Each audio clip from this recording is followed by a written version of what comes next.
So, are you a high-income earner who feels like you're stuck on a treadmill? You're making great money, but you've got zero real freedom. Well, if that's you, you are in the right place. We're about to break down exactly why that big paycheck might actually be a trap, and then we'll map out the path from just being well-paid to becoming truly, lastingly wealthy. Okay, just imagine this for a second. You're a top executive. You want a 3-week vacation, right? And you have to ask the CEO himself for it, 2 years in advance. It finally gets approved, but just before you're about to leave, your new boss pulls you aside and says, that. And get this, that's a true story. It perfectly illustrates a concept that so many high earners know way too well, the golden handcuffs. Yep, the golden handcuffs. You've got the great salary, you've got the perks, the fancy corporate title, but you have absolutely no real control over your own time or your own life. The money is fantastic, but the freedom, it's just not there. Sound familiar? You're paid just enough to never leave, but not nearly enough to ever be truly free. So how does this even happen? How can a high income lead to you feeling so incredibly trapped? Well, it really boils down to this. Relying only on a paycheck, I don't care how big it is a fundamentally flawed strategy if you want to create real, lasting wealth. Okay, so let's break down the core difference here. A high income, that means high taxes and not a lot of freedom, because you are the asset. It's your time, your skills, your energy that's generating the money. And that asset, you, is eventually going to retire. Wealth, on the other hand, well, that's built when you own the assets. They do the work for you, creating freedom and a legacy that never, ever has to retire. Let me put it even more bluntly. Nobody has ever become truly wealthy from a salary. Not a single person. Now, we're not talking about just being comfortable. We're talking about multi-generational wealth that's going to outlive you. Even CEOs with these massive bonuses, they're not building that kind of wealth from the paycheck itself. No way.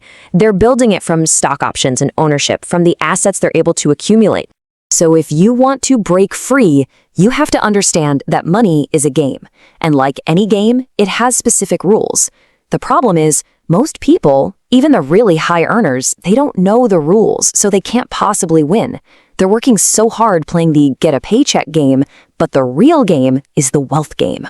So how do you keep score in the wealth game? It's not with your salary. The real score, the only one that matters, is your net worth. And this brings us to a super important rule. You cannot grow what you don't measure.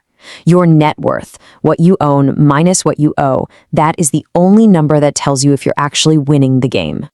And look, knowing your score, it's a total game changer. Take the client from our source material. After 38 years of working, he finally sat down and calculated his net worth. And he said he felt depressed at the number, but also happy because, for the very first time, his eyes were wide open. He finally knew the score. Now he could actually start playing the game to win. So, if a job isn't the path, then what is?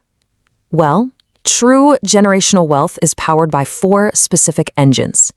These are the asset classes that have been the foundation of pretty much every great fortune in history. And here they are, the 4 engines: business, real estate, commodities, and paper assets like stocks and shares. Just think about it for a second. From Elon Musk's businesses to Warren Buffett's complete mastery of paper assets, every great fortune is built in one or more of these categories. These are the real vehicles for wealth. And this is the absolute key right here. A job is temporary. It will not outlive you. But these asset classes, a well-run business, a solid real estate portfolio, a stake in essential commodities, these things can generate income forever. They're the things that will outlive you and provide for generations to come. Okay, so understanding all this is the first step. But how do you actually do it? How do you make the move from being a high-income employee to a wealthy asset owner? Well, the path involves a series of 4 very deliberate transitions, which together create a clear roadmap to your financial freedom. So here is the roadmap. First, you've got to transition your mindset. Second, you transition your assets.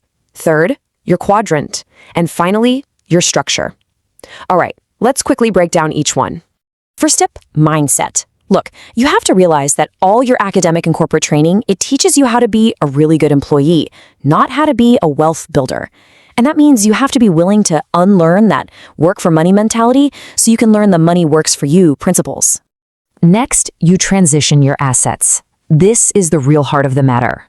You have to move from being the asset that earns the income to acquiring assets that earn income for you. It's simple. Your job retires, a portfolio of cash-flowing real estate, or a successful business does not. The third transition is all about your quadrant, your role in the economy. See, most high earners are on the left side of the famous cash flow quadrant, either as an employee or self-employed.